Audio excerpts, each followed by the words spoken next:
On m'appelle Maha. C'est un mot sanskrit qui veut dire le gros ou le grand. Mahavajra, ça veut dire la grande puissance spirituelle ou quelque chose du genre, mais en fait, les gens m'appellent Maha, qui est le grand, qui est plus intime, qui est plus simple. Peu importe ce que vous avez, ce qu'on vous a dit sur moi, que j'étais un enseignant spirituel, que j'étais cool, que j'étais illuminé, il ne faut pas les croire. Hein. Je suis peut-être un charlatan, un menteur, un manipulateur, ou une divinité incarnée, mais on n'en a rien à foutre. Hein. Qu'est-ce que ça change dans votre vie? Peu importe ce que moi j'ai accompli, ça ne change rien. Donc, ne me faites pas confiance et ne doutez pas non plus de moi. C'est-à-dire que ce qui importe aujourd'hui, c'est ce que vous allez recevoir comme enseignement, c'est l'expérience dont vous allez en tirer. Si ça vous apporte quelque chose à vous, c'est ça qui compte. C'est pas de faire confiance à un enseignant spirituel parce qu'il l'a dit, ah, mais Maha a dit ça, donc c'est vrai. Mais ça, c'est des balivernes parce que vous ne saurez jamais, tant que vous ne le vivrez pas pour vous-même, si c'est vrai ou pas, peu importe ce que je vais vous enseigner. C'est pas ça qui est important. Ce qui est important, c'est que vous grandissiez. Si moi je suis illuminé, mais ça ne vous change rien à votre vie, à vous. Vous voyez? Alors, c'est ça qu'il faut garder à l'esprit, que l'importance dans un enseignement spirituel, c'est de faire la pratique vous-même, pour le découvrir vous-même, pour que vous puissiez vivre un plus grand bonheur et moins de souffrance dans la vie. Et pour ceux qui aiment la puissance spirituelle et les habiletés surnaturelles, ben, développez-les vous-même.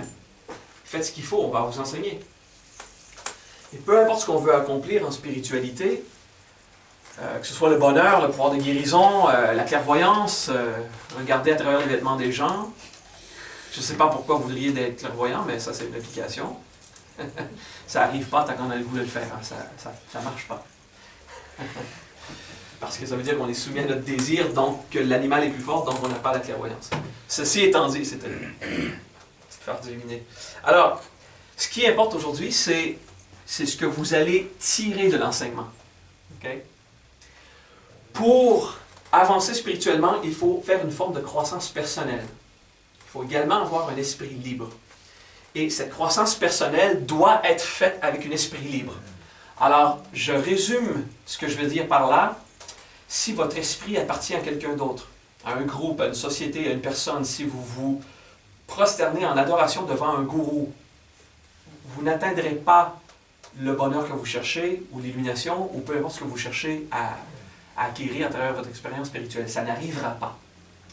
Si on se prosterne devant le maître, au pire, on salue avec gratitude. La gratitude, c'est bon. Mais le sentiment d'adoration pour un autre être, ça nous dérobe de notre propre volonté. Un maître spirituel, c'est quelqu'un qui se maîtrise lui-même et pas les autres. Donc, il n'y a pas de forme d'autorité dans la maîtrise spirituelle. C'est quelque chose qu'on fait à l'intérieur. C'est ce qu'on découvre pour soi-même. Okay? Donc, un véritable maître spirituel, il y en a beaucoup des bons, et il y en a quelques-uns, très peu, mais il y en a quelques-uns qui sont charlatans, parce qu'eux, ils ne forment que des disciples. Un véritable maître spirituel forme des maîtres. Il veut que les gens deviennent maîtres d'eux-mêmes, et qu'ensuite, eux puissent radier sur les autres. Okay? Et il n'y a pas le principe non plus de supériorité. C'est-à-dire, si vous avez trouvé en vous toute la valeur que vous avez, si vous avez trouvé en vous l'amour, vous n'avez pas besoin que les autres se prosternent en adoration. Et par conséquent, ce n'est pas très utile. Vous comprenez le principe. Hein? Donc, cette idée de révérence vers un maître ne doit pas être inspirée par un système de croyance qui dit que lui, il est grand, que vous êtes des trous de cul de merde, que vous n'y arriverez jamais, que vous avez besoin d'un sauveur. Ça ne marche pas. La révérence, c'est un sentiment simple de gratitude. Merci de m'avoir enseigné tel truc. Et c'est tout. En d'autres mots, vous m'utilisez comme un outil, ensuite vous me jetez à la poubelle. Parce que moi, je ne devrais pas avoir de valeur pour vous. Comprenez? Pour que vous puissiez trouver votre valeur spirituelle, il faut que ce soit la vôtre. Et de cette manière, je vais vous encourager au cours de la journée de vous-même aller vivre l'expérience que vous cherchez à vivre, plutôt que de vous fier à moi. Ah, ben, paraît-il qu'il y a des phénomènes spirituels qui se font de telle ou telle manière parce que le maître l'a dit. Mais on s'en fout. On s'en fout de ce que le maître a dit. Ce qui importe, c'est ce que vous en tirez. Okay? Aujourd'hui, ça ne sera pas une journée agréable. Pas toujours, parce que c'est une journée où on découvre comment on est fait à l'intérieur, comment l'ego fonctionne. C'est-à-dire qu'il y a des composantes, à l'intérieur de nous qui, c'est pas le mal, mais ça fait mal. L'ego, c'est pas le mal, c'est pas mauvais l'ego, c'est bon en fait. C'est notre meilleur ami, c'est notre petit chien de poche qui nous suit partout. Mais en fait, on ne peut pas s'en débarrasser en fait. Mais en fait, l'ego, c'est un système de mécanique qui cherche à nous aider à survivre. Sauf que cette mécanique-là, elle ne nous consulte pas avant d'agir. Par exemple, lorsque vous vous êtes mis en rogne, vous vous êtes mis en colère, vous étiez fâché, noir après quelqu'un, l'avez-vous décidé? Avez-vous choisi de vous mettre en colère la dernière fois que c'est arrivé? Alors, quelqu'un vous envoie chier, et là, vous dites, tiens donc, je vais faire un processus d'élection à l'intérieur, est-ce que je devrais être en colère avec lui? Voilà, ça s'est fait tout seul, hein? Il y a cette puissance qui a fait boum! L'ego, à l'intérieur, et tous les potentiels d'énergie et d'émotion qui le composent, ne vous consultent pas.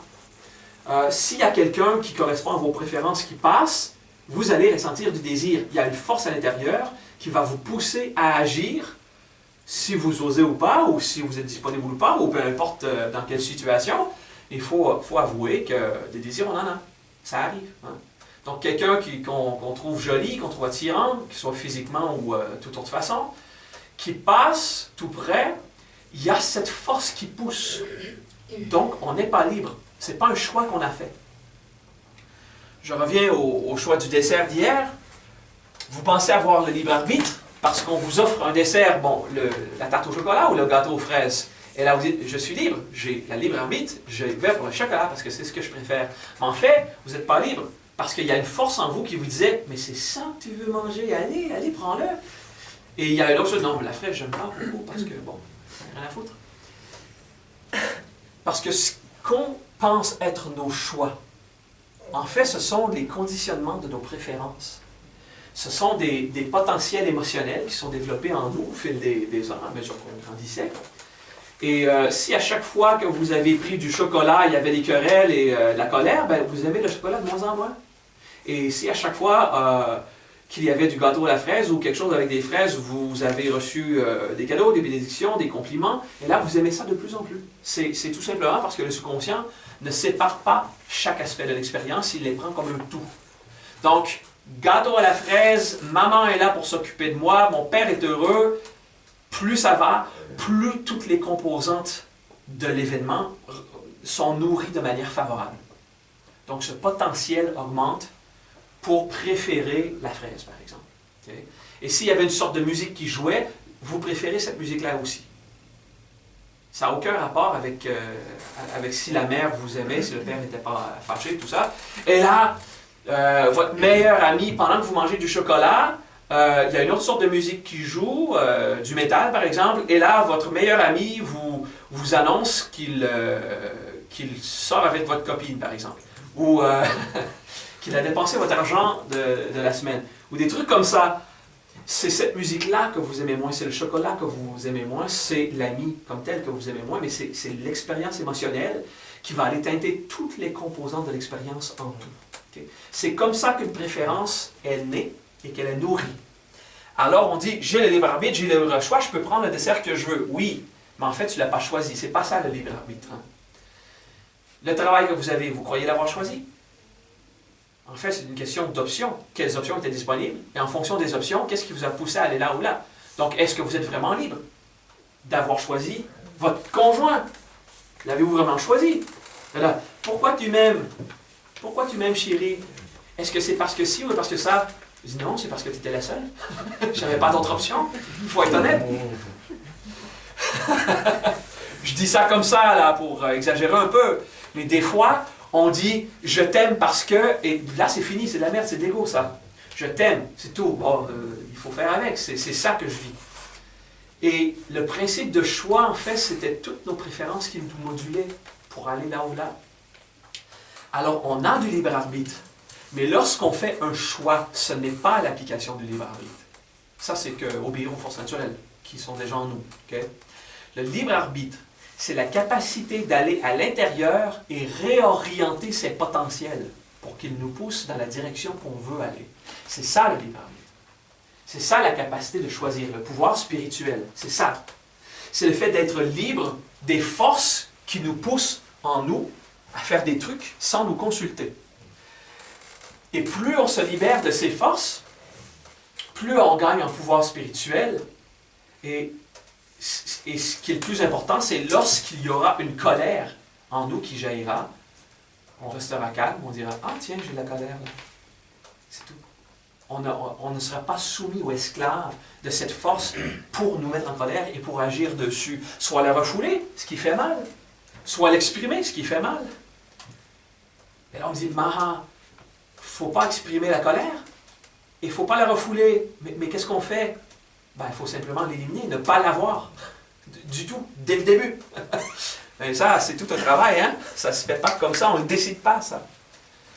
Alors, nous allons prendre le temps de découvrir aujourd'hui, en surface, 21 aspects qui nous poussent à avoir des réactions au niveau de l'ego, qui nous poussent à être arrogants, égocentriques, colériques, avoir peur, avoir mal, avoir hâte, tout ça. Et le but, c'est d'arriver à se libérer des forces naturelles afin qu'on puisse les dominer. Et une fois qu'on a dominé les forces naturelles en nous, on les domine de plus en plus à l'extérieur. Et c'est là que les pouvoirs surnaturels arrivent et c'est très agréable. Mais on n'y arrive pas si on n'a pas fait le travail de l'intérieur. Le premier objectif, c'est diminuer la quantité de souffrance dans notre vie et augmenter la quantité de bonheur.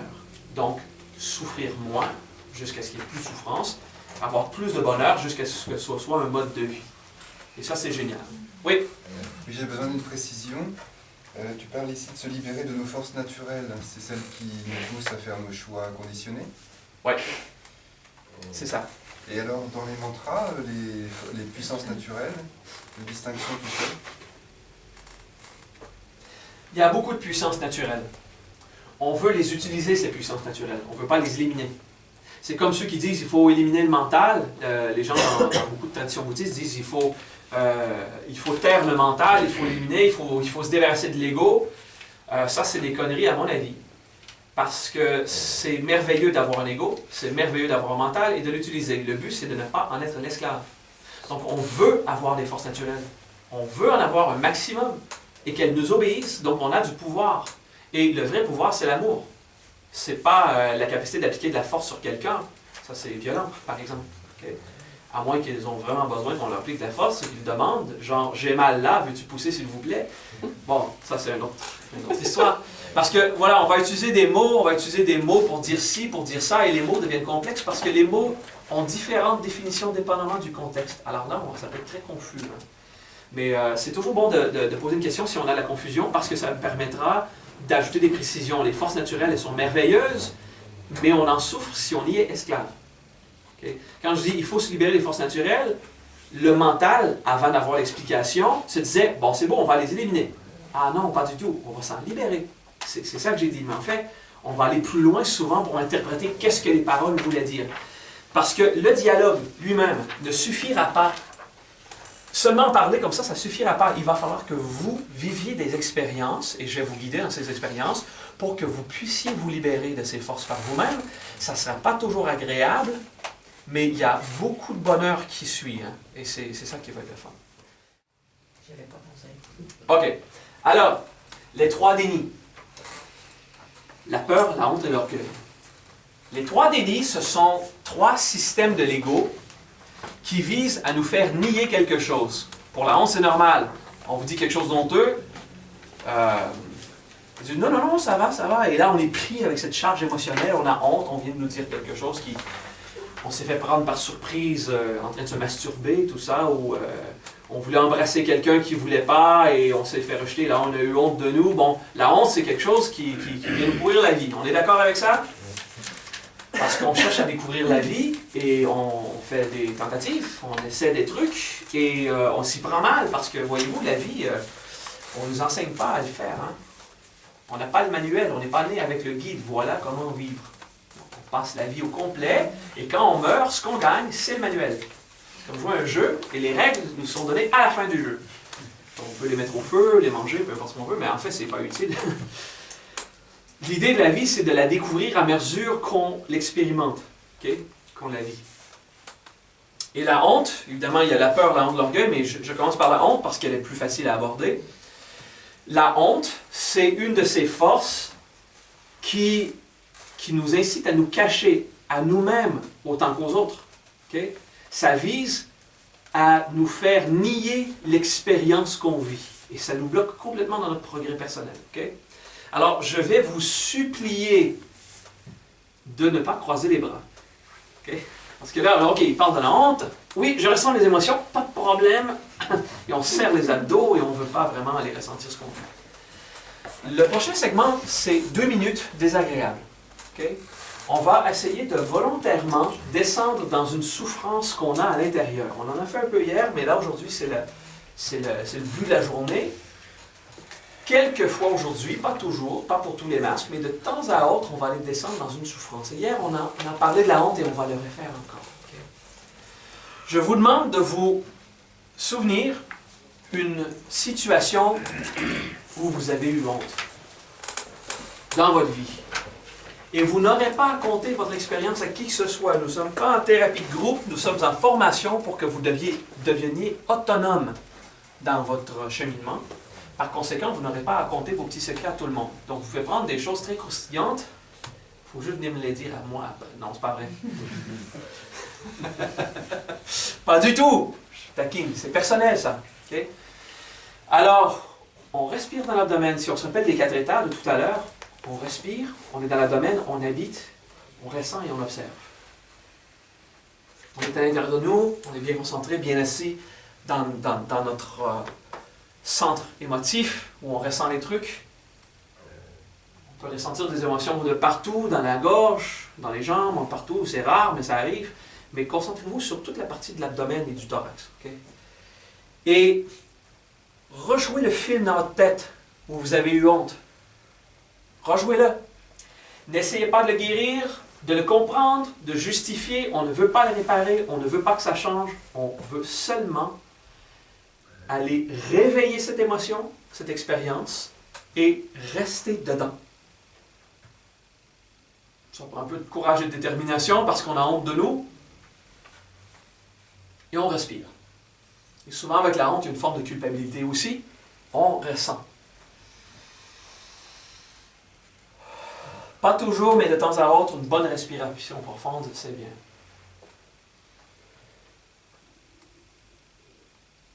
Ce que je vous enseigne là, ça s'appelle l'intégration. Il s'agit de descendre en nous, dans une émotion, parce que ça, c'est une des forces qui nous pourrit la vie. Ça, c'est une des forces qui nous pousse à faire des conneries plus tard. Des fois, on a même honte d'avoir honte. On a honte, on agit en fonction de cette honte, on se retrouve encore plus honteux. On a mal de la honte. C'est fort à l'intérieur. Hein? Donc on la ressent. On respire et on ressent. Même si c'est des trucs qu'on traîne depuis le tout jeune âge. C'est important. Ce qui est merveilleux, c'est plus on ressent la honte, plus elle perd du pouvoir sur nous.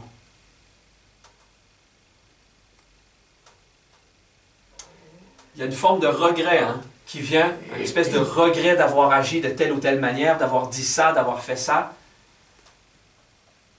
Des fois, c'est la honte de ne pas avoir agi, de ne pas avoir parlé, mais souvent, c'est suite à quelque chose qu'on a fait.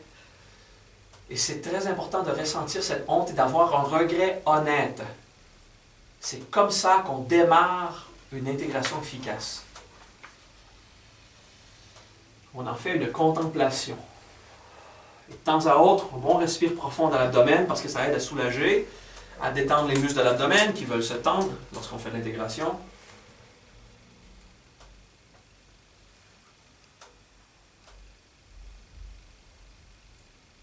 C'est très bon pour la santé émotive de se sentir désolé. Ce qui est important, c'est de ne pas devenir la victime et jouer le drame. Oh, je suis désolé, c'est ci, c'est ça, je suis désolé tellement, j'ai fait mal. Là. Ça, c'est le drame, c'est l'ego qui veut en rajouter pour avoir plus d'attention. On essaie de revenir seulement à soi. J'ai honte, je le regrette. Et on le fait de la façon la plus simple et la plus honnête possible.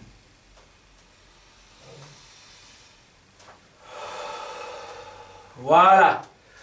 Et plus on ressent l'émotion, plus elle perd du pouvoir sur nous. Et on se dégage, pas avec force, mais avec concentration, en l'observant, en la ressentant.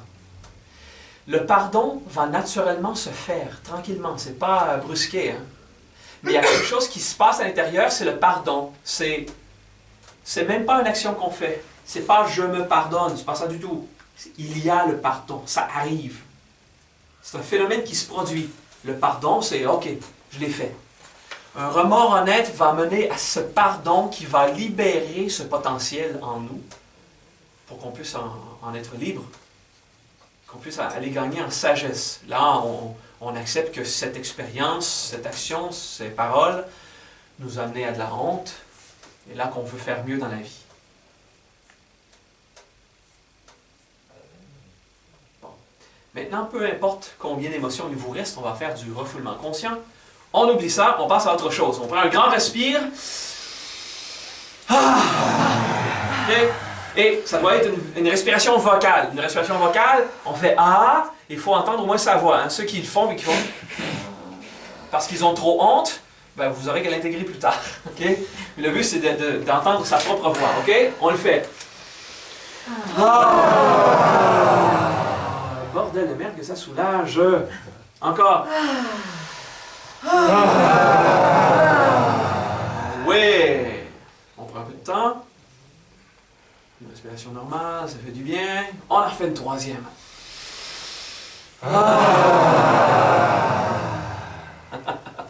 Ce sentiment de soulagement, vous l'avez? On essaie de décroiser les bras. Je crois qu'on est libre. Hein? Vous êtes libre. Faites ce que vous voulez. Vous saisissez le principe okay, de ressentir quelque chose à l'intérieur. Ça la libère et ensuite on se sent mieux. Hein? Cette émotion, cette honte, elle était toujours là. Vous étiez pris avec. Vous ne vous en rendiez pas compte parce qu'elle était dans le subconscient, mais vous étiez en permanence pris avec cette force qui affectait tous vos choix, toujours. Ça, c'en est une. Il y en a d'autres, mais c'en est une qui est très importante parce que c'est une des premières forces qui vise à nous cacher de ce que nous vivons. Alors, pour aller découvrir notre égocentrisme, notre orgueil, l'arrogance, si on se sent coupable lorsqu'on est en colère, notre jeu de victime, de sauveur ou de persécuteur, nos attachements, si on va aller découvrir tous les aspects de nous-mêmes, ben, avoir honte, ça ne nous aide pas du tout, hein? Parce qu'avoir honte, ça vise à ne pas voir comment on est, parce qu'on en a honte. Ça consiste à s'en cacher. Donc la honte, c'est un aspect très important à travailler lorsqu'on veut faire de l'intégration efficace. Pour faire de l'intégration émotionnelle, la honte, la peur, l'orgueil, mais surtout la honte, dans ce cas-ci, pour gérer les émotions, pour avoir l'honnêteté, l'humilité de s'avouer à soi-même, oui, j'ai fait ça. Je le regrette, ça fait chier, mais bon, c'est fait, et là je le vis. Et une fois qu'on s'est libéré de cette honte, on se sent un peu mieux. Là, on va faire un truc totalement opposé. C'est une petite technique pas mal de fun. Et pour quelques secondes, il faudra arrêter de prendre des notes. Imaginez, les yeux fermés c'est mieux, mais ceux qui veulent le faire les yeux ouverts c'est bien. Imaginez que chaque cellule de votre corps est un petit bonhomme sourire jaune. Sphérique, juteux, un bonhomme sourire jaune. Et toutes vos cellules sont faites de petits bonhommes sourires qui sourient et qui sont joyeux. Et on prend un bon respire profond.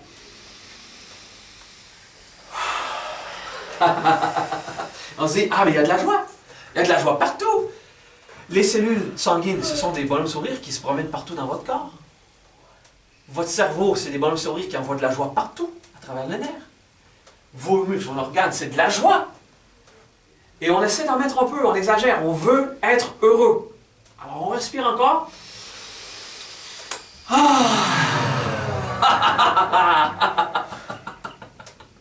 On est heureux. Parce qu'on s'y concentre. Maintenant, on prend une bonne respiration, on revient ici.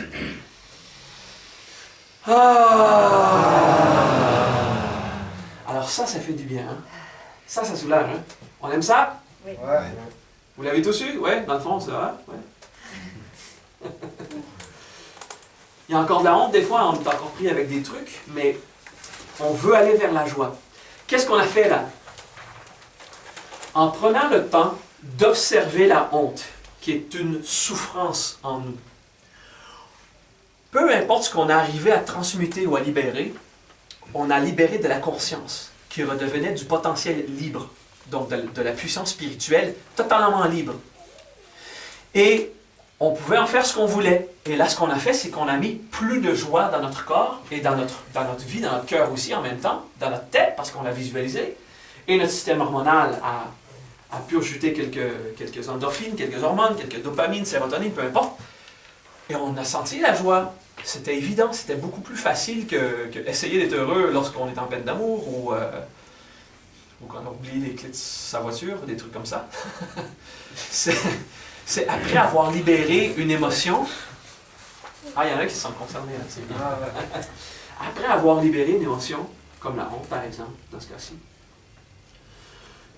la quantité d'information qui est libérée de cette contemplation, la quantité d'énergie, de potentiel émotif qui est dissous en faisant cette intégration, ça devient de la puissance ou du potentiel conscient disponible pour faire quoi que ce soit.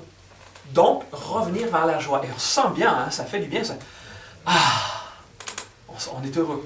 L'intégration, ce n'est pas que l'aspect descendre dans la merde et se sentir comme une merde et que la vie est pourrie. Et il y a des gens qui oublient l'aspect très important. Il faut revenir à la joie, au bonheur, à la paix. C'est important ça. Okay? Alors tout ça, c'est l'intégration. C'est d'aller libérer une souffrance pour aller la transformer en joie, en bonheur. Et là, on se sent mieux. Lorsqu'on est addicté à quelque chose, on veut du divertissement, on veut absolument entretenir le cerveau à quelque chose, ou mettre des intoxicants dans notre sang, ou des trucs comme ça, ce qui arrive, c'est qu'il y a une force en nous qui veut rester dans le déni, soit la peur, la honte ou l'orgueil. On veut se cacher notre souffrance. Lorsqu'on fait l'intégration, cette souffrance, on la traite à mesure et on est libéré de cette projection dans la nature de devenir addicté à des trucs et vouloir se stimuler l'esprit, le système nerveux par d'autres processus. Okay? C'est comme ça que je donne des cours aux alcooliques ou aux addictés à la drogue. On leur enseigne à aller faire des intégrations spécifiques aux addictions. Là, on va faire un survol de toute forme d'intégration émotionnelle dans le week-end. Mais il y a des applications, des fois spécifiques aux addictions. D'autres fois, c'est pour apprendre mieux. Des fois, c'est être capable de se concentrer, la méditation. Il y en a fait surtout pour les habilités surnaturelles. Là, on fait un survol. Ensuite, on va spécialiser en fonction de qui veut quoi. On vous enseignera. Vous pouvez contacter des enseignants de notre tradition spirituelle très facilement, qui n'ont pas besoin que vous apparteniez au groupe. Vous pouvez juste leur parler et retourner sur votre chemin libre de penser comme vous voulez. Alors, ça, c'est bien ça, de ne pas appartenir à un groupe. Donc, même les membres de notre société, on dit qu'ils ne sont pas membres de la société. Si quelqu'un joint notre mouvement spirituel, c'est qu'on a failli à notre tâche. C'est un peu ça. Il n'y a que les membres du clergé, il n'y a que les prêtres dans notre religion bouddhiste qui sont membres, officiellement membres. Tous les autres, ce sont des gens libres qui ont décidé de venir comme ça. Ce n'est pas parce qu'on fait partie d'un groupe. Ça, c'est très important, la liberté de penser. Hein. Il faut se sentir libre dans notre chemin. Très important. Maintenant, peu importe si ce que j'ai dit, si je vous dis l'intégration c'est merveilleux, il y a des méthodes pour devenir plus heureux, tout ce que j'ai essayé de vous dire sur le sujet n'a aucune importance à comparer l'expérience que vous avez vécue.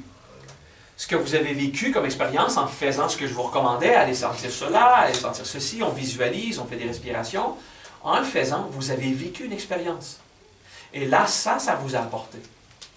Donc, dans l'intégration, on apprend également que toute forme d'apprentissage spirituel se fait par l'expérience. Il faut le vivre. Sinon, on n'a pas vraiment d'idée de ce que c'est. Seulement apprendre des trucs dans la tête, il y a beaucoup de bouddhistes qui connaissent tous les sutras par cœur. Le Bouddha dit ceci, le Bouddha dit cela, mais ils n'ont aucune idée de ce que le Bouddha voulait dire, parce qu'ils ne l'ont pas vécu. Alors, évidemment, j'ai fait beaucoup de travail, parce que ça fait 20 quelques années que je suis bouddhiste, hein, que je travaille sur moi. Et je l'ai découvert avec le temps que sans le vivre, c'était que du blabla. Hein? Accumuler beaucoup d'informations dans la tête, c'est comme une mouche collée sur du papier mouche. Ça fait plein de bruit, mais ça va nulle part. Ça va un jour mourir. Okay? Alors ça, c'est de l'intellectualisme inutile et compliqué. Savoir quelque chose dans la tête, c'est essentiel, mais si c'est que dans la tête, c'est inutile. Il faut que ce soit appliqué à tous les niveaux. Le connaître dans la tête, le ressentir dans nos tripes, le vivre, et que ça a un effet sur le corps physique, ou au moins sur le monde physique. Il faut que ça change quelque chose dans notre vie. Si ça ne change rien dans notre vie, c'est inutile. Donc, comme un vendeur d'assurance ou de balayeuse, notre religion est une religion de résultats. Parce qu'il n'y a que le résultat qui compte. Les intentions, faites telle prière et à votre mort, vous serez sauvés. Ouf, c'est douteux, hein? Parce que vous avez quoi comme preuve là? Il faut que ce soit un résultat immédiat ou rapidement. Des fois, ça prend quelques semaines pour régler quelque chose. Mais là, en quelques minutes, vous avez réussi à dégager de la souffrance reliée à la honte et vous avez nourri un bonheur simplement en l'observant. Vous voyez tout ça, là, ça fait du sens maintenant. Hein? Là, on en parle et vous avez vécu une expérience d'intégration vous-même et tout fait plus de sens parce que vous avez un vécu sur lequel vous basez. Là, on peut en parler. Là, on peut aller plus loin, plus profondément. C'est ça qui est agréable. On prend une pause.